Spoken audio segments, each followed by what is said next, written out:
अवधूत चिंतन श्री गुरुदेव दत्त. श्री स्वामी समर्थ. तुम्हा सर्वांचं आपल्या चॅनलमध्ये खूप खूप मनापासून स्वागत.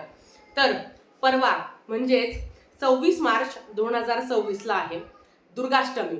आता तुम्ही म्हणाल ताई काल तर तू सांगितलं की 26 तारखेला रामनवमी आहे, मग दुर्गाष्टमी आणि रामनवमी एकत्रित साजरी करायची का? खरं तर आता तुम्हाला शुभ मुहूर्त सांगते. आपल्याला माहिती आहे की जेव्हा एका दिवशी दोन तिथी येतात तेव्हा आपली थोडीशी धांदळ उडते.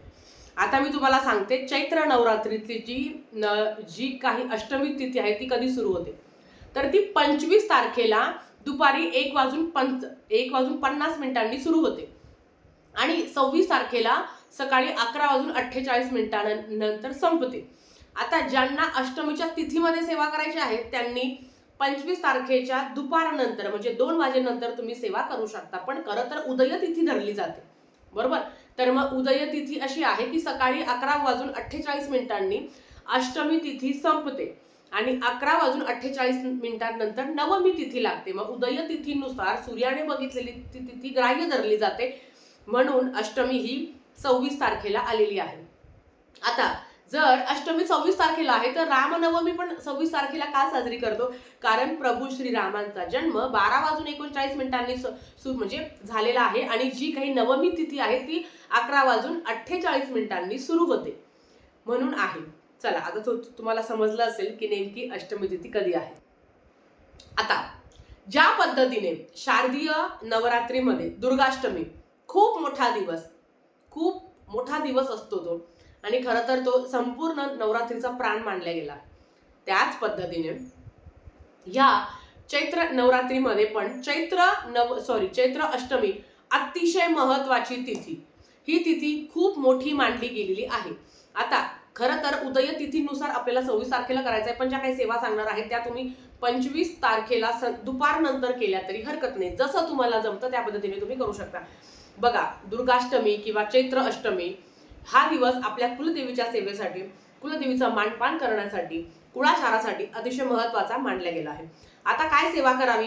तर अर्थात आपल्या दाराच्या बाहेर जर 64 योगिनी यंत्र जर तुम्ही लावलं असेल तर ते आवर्जून ह्या दिवशी काढावं, ते स्वच्छ साफ करावं, उजव्या हातात घ्यावा. आपण 11 माळे श्री स्वामी समर्थ मंत्राच्या करतो, सगळी सेवा करायची आणि परत ती जागच्या जागी ठेवून द्यायची आहे. आता हे का करावं तर लक्षात घ्या, जेव्हा आपण शारदीय नवरात्रीच्या दुर्गाष्टमीला पण, चैत्र नवरात्रीच्या दुर्गाष्टमीला आणि किंबहुना प्रत्येक महिन्याची जी दुर्गाष्टमी येते तेव्हा ही सेवा करायची असते. बऱ्याच वेळा असं होतं की 1 महिना सेवा झाली म्हणजे वर्षातून एकदा सेवा करतो आपण, वर्षभर बघत नाही, असं नाही आहे. त्या यंत्रावर सेवा करायची असते, कारण जेव्हा सेवा करतो तेव्हा ते यंत्र खऱ्या अर्थाने पॉवरफुल होतं आणि ते आपलं काम करतं. आपल्याला माहिती आहे की एखाद्या मोबाईलला चार्जिंग केल्यावर आपण वर्षभर चार्जिंग करत नाही का?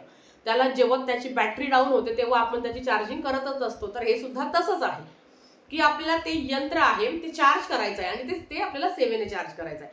म्हणून 64 योगिनी यंत्र आपल्या घरात जर तुम्ही लावलं असेल मुख्य दरवाजावर, भाड्याचं घर असेल, स्वतःचं घर असेल, ते काढायचं आहे, स्वच्छ करायचं आहे, परत सेवा करायची आणि लावून द्यायचं. दुसरं, या पूर्ण नवरात्रीच्या कालावधीमध्ये दुर्गा सप्तशती पाठ करणं शक्य नसेल तर दुर्गाष्टमीला म्हणजे 25 तारखेच्या संध्याकाळी आणि 26 तारखेच्या दिवसभरात तुम्ही आवर्जून श्री दुर्गा सप्तशती ग्रंथाचा पाठ झालाच पाहिजे, केलाच पाहिजे. एक तरी पाठ करायचा असतो. चैत्र नवरात्रीच्या कालावधीमध्ये काही नाही तर एक तरी पाठ करावा, तर तो पाठ आत्ता करावा. तो दुर्गाष्टमीच्या दिवशी, चैत्र अष्टमीच्या दिवशी तुम्हाला तो पाठ करायचा आहे.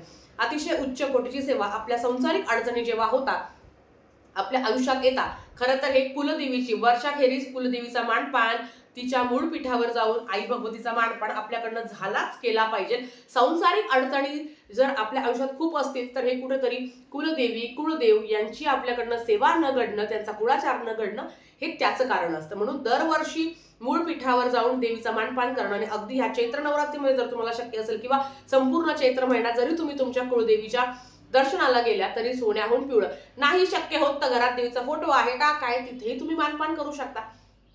आता देवीची ओटी कधी भरायची तर ती अर्थात आपल्याला 26 तारखेला किंवा 25 तारखेला तुमच्या घरात फोटो, मूर्ती, टाक असेल तर तिथे देवीची ओटी भरा. मग ती खणा नारळाने भरायची असते. सगळ्यांना माहिती आहे की कुळदेवीची ओटी कशी भरली जाते.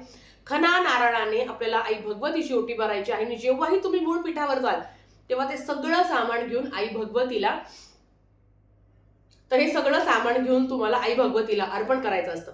तुम्ही हीच ओटी घेतली आणि मूळ पीठावर घेऊन गेले तरी चालेल, किंवा जर तुमची इच्छा असेल तर त्या जे काही सामान आहे ओटीचं ते तुम्ही स्वतःसाठी वापरलं तरी चालेल, किंवा ज्यांना वाटतं आहे जवळपासच्या गावात आपल्या कुळदेवीचं मंदिर असेल तिथे जाऊन अर्पण केली तरी चालेल. आता हे सगळं तुमच्यावर आहे. पण आवर्जून महिलांनो, ओटी कोणीही भरू शकतं, स्त्री ओटी भरू शकते. कुठली स्त्री, ताई मी विधवा आहे असं काही मनात आणायचं नाही. अर्थात ज्या महिला प्रेग्नेंट आहेत तर त्या ओटी भरू शकत नाही. बाकी सगळ्यांनी बिंदास ओटी, आईची सेवा करायला कुठलंच बंधन नाही आहे. प्रत्येक आईला आपले लेकरं सारखेच असतात. म्हणून मग मी विधवा आहे, मी सवाष्णी आहे असं काहीही नाही आहे. तुम्ही सगळ्या सेवा तेवढ्याच प्रेमाने करू शकता. आता दुर्गाष्टमी ह्या दिवशी कुळदेवीची सेवा करत असते त्याच्यातलं सगळ्यात महत्वाचं येतं ते कुमकुम अर्चन. आई भगवतीच्या मूर्तीवर, फोटोवर, टाकावर, श्रीयंत्रावर कुंकवाचा अभिषेक करायचा असतो, ज्याला आपण कुमकुम अर्चन असं म्हणतो. कुंकवाचं अर्चन करत असतो. तुमच्याकडे जे काही असेल त्याच्यावर तुम्हाला कुमकुम अर्चन करायचंच आहे. आई भगवतीची अतिशय सुंदर उच्च कोटीची सेवा म्हणजे कुमकुम अर्चन. ही खूप छान सेवा आहे आणि ती अर्थात आपल्याला ह्या नवरात्रीच्या कालावधीमध्ये कधीही करणं शक्य नाही झाली तर ह्या दुर्गाष्टमीला तर आवर्जून करायची. तिसरं येतं लवंगाची सेवा. आई भगवतीला लवंग सुद्धा खूप जास्त प्रिय आहे. तुमची इच्छा असेल तर तुम्ही लवंगाची माळ अर्पण करू शकता. ज्या पद्धतीने आपण नवरात्रीमध्ये लवंगाची माळ अर्पण करतो. तुम्ही 11 लवंग घ्या किंवा 9 लवंग घ्या, ते दोऱ्याला गुंडाळायची, गाठ बांधायची आणि अशी माळ तुम्ही तुमच्या कुळदेवीला, आई भगवतीला तुम्ही अर्पण करू शकता. केव्हा? हे सगळं अष्टमीला करायचं आहे. आता आधी आपण दुर्गाष्टमीला फुलोरा वगैरे करत असतो, तर तुमच्याकडे ती पद्धत असेल या चैत्र नवरात्रीत पण तुम्ही करू शकता. आता आमच्याकडे असं आहे की चैत्र पौर्णिमेला जो प्रॉपर कुळाचार आहे तो केला जातो. आता मी फक्त तुम्हाला अष्टमीच्या सेवा सांगते. सेवा आहे श्री दुर्गा सप्तशती ग्रंथ, सिद्धकुंजिका स्तोत्र, त्याच्याच बरोबर तुम्हाला श्री सुक्तमचं पठण करायचं आहे. श्री सुक्तमचं पठण करून नमो नमः म्हणता म्हणता तुम्हाला कुमकुमार्चन करायचं आहे. लवंगाचं अर्चन, आई भगवतीला लवंगाचं अर्चन करायचं आहे. तुमची कुळदेवी कुठली पण असेल, जो मंत्र तुम्हाला माहिती असेल तो मंत्र म्हणायचा, नमो नमः. नाहीतर जो काही आपला नवार्णव मंत्र आहे, ओम ऐं ह्रीं क्लीं चामुंडाय विचे नमो नमः, 11 वेळा लवंगाचं अर्चन करायचं आहे. बघा, लवंग घेत असताना तुटलेली फुटलेली नाही, फुलासकट खाल्ली लवंग घ्यायची असते. लवंग जेव्हा अर्पण करतो आई भगवतीला, जो फुलाचा भाग आहे ना, गोल भाग, तो आपल्याकडे असावा, जो शेंडा आहे तो आई भगवतीकडे असावा. या पद्धतीने तुम्हाला 11 लवंग अर्पण करायचे आहे. कुठला मंत्र म्हणायचा आहे? ओम ऐं ह्रीं क्लीं चामुंडाय विचे नमो नमः, या पद्धतीने. आता त्या लवंगाचं काय करायचं, तर त्या ज्या काही लवंग आहे त्या तुम्हाला प्रसाद म्हणून प्रत्येकाने खायच्या आहेत. भाजीत टाका, खिचडीमध्ये टाका, असं करायचं नाही. ते स्वतः तुम्ही खाऊ शकता, तुम्ही चहामध्ये टाकू शकता. वातावरण असं आहे की प्रत्येकाला सर्दी कफ आहे, तर तुम्ही त्याचा वापर करू शकता. प्रत्येकाने घरातल्याने 1-1, 2-2 जरी खाल्ले, आणि लवंग खाऊन खूप चांगलं असतं, ते आपल्या शरीरासाठी सुद्धा लवंग खूप चांगलं असतं. तर नक्कीच तुम्ही ह्या लवंगाचा वापर असा करायचा आहे. तिखट पदार्थ बनवा, मसाल्याची भाजी बनवा, त्याच्यात टाका, हे चुकीचं आहे. दुसरं येतं ते महत्वाचं, आपण शारदीय नवरात्रीमध्ये आपण अष्टमीला काय करतो, 16 लवंगा हातात घेतो. महालक्ष्मी अष्टकम अतिशय सुंदर, खूप सुंदर. आणि बऱ्याच लोकांचं चाललं असेल की महालक्ष्मी अष्टकम सिद्धम आपल्याला ते सिद्ध करायचं असतं. ज्या पद्धतीने आपण रामरक्षा सिद्ध करतो त्याच पद्धतीने जर तुम्ही करत असाल, चालली आहे सेवा, नक्कीच तुमच्यासोबत मी शेअर करेन. तर मैत्रिणींनो, आपल्याला काय करायचं, 16 लवंगा. बघा, आधी जी सेवा सांगितली ती पूर्ण वेगळी आहे, त्याचं अर्चन केलं. ह्या 16 लवंगा हातात घेऊन तुम्हाला महालक्ष्मी अष्टकमचं पठण करायचं आहे. श्री गणेशाय नमः. इंद्रम उवाच नमस्ते अस्तु महामाये श्रीपीठे सुर पूजिते शंख चक्र गदा हस्ते महालक्ष्मी नमोस्तुते. ते आहे महालक्ष्मी अष्टकम. बऱ्याच महिलांना माहिती नाही म्हणून सांगते. तर 16 लवंगा घ्यायचा.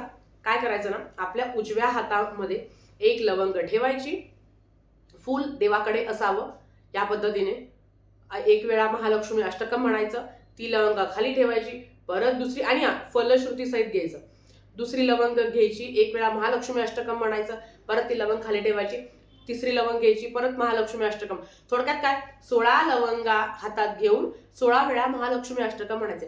ताई एकत्रित सगळं केलं तर नाही, प्रत्येक लवंग वेगळी वेगळी घ्यायची. एक घेतली का सेवा करून ती बाजूला ठेवायची, दुसरी घ्यायची सेवा करून ती बाजूला ठेवायची. या पद्धतीने 16 वेळा तुम्हाला महालक्ष्मी अष्टकमचं पठण करायचं आहे. आणि ते घेऊन त्या लवंगा शक्य असेल तर तुम्ही तुमच्या तिजोरीमध्ये ठेवू शकता. हा ताई मागच्या लवंग आहे आवर्जून त्या काढा, त्याच्यावर सेवा करा, परत तुम्ही तुमच्या तिजोरीमध्ये ठेवू शकता. महालक्ष्मी अष्टकम अतिशय सुंदर आणि उच्च कोटीची सेवा आहे, जी आपल्या घरात खरंच नित्य सेवा म्हणून झालीच पाहिजे. तर ह्याच चैत्र अष्टमीचं अवचित्त साधून आपल्या कुळदेवीचा मानपान, कुळदेवीची ओटी भरायची आहे. त्याच्या आता ज्यांना आता ओटी भरणं शक्य नाही तर त्यांनी चैत्र पौर्णिमेला पण ते ओटी भरू शकता, हरकत नाही. या पद्धतीने मैत्रिणींनो, जेवढं होईल तेवढं आई भगवतीची, आपले जी काही कोणी कुळदेवी आहे त्यांची सेवा करण्याचा प्रयत्न करा. आणि अगदी पहिल्या म्हणजे गुढीपाडवा ते आजपर्यंत नाही झाली तुमच्याकडनं कुठली सेवा, तरी सुद्धा श्री दुर्गा सप्तशती ग्रंथाचं पारायण करण्याचा आवर्जून प्रयत्न करा या 25 किंवा 26 तारखेला, की जेणेकरून आई भगवतीची कुळदेवीची सेवा तुमच्याकडनं काही ना काही आवर्जून घडेल. आणि एक माळ नवारणो मंत्र ओम ऐं ह्रीं क्लीं चामुंडाय विचे या मंत्राचं तुम्हाला करायचं आहे. ठीक आहे. तर आजच्यासाठी फक्त इतकं झालेली सेवा स्वामींच्या चरणी, माता रेणुकीच्या चरणी मी रुजू करते आणि आजचा व्हिडिओ इथेच थांबवते. आवडला असेल तर लाईक, शेअर, सबस्क्राईब करा. भेटूया परत अशाच एक नवीन व्हिडिओ सोबत. तोपर्यंत श्री स्वामी समर्थ.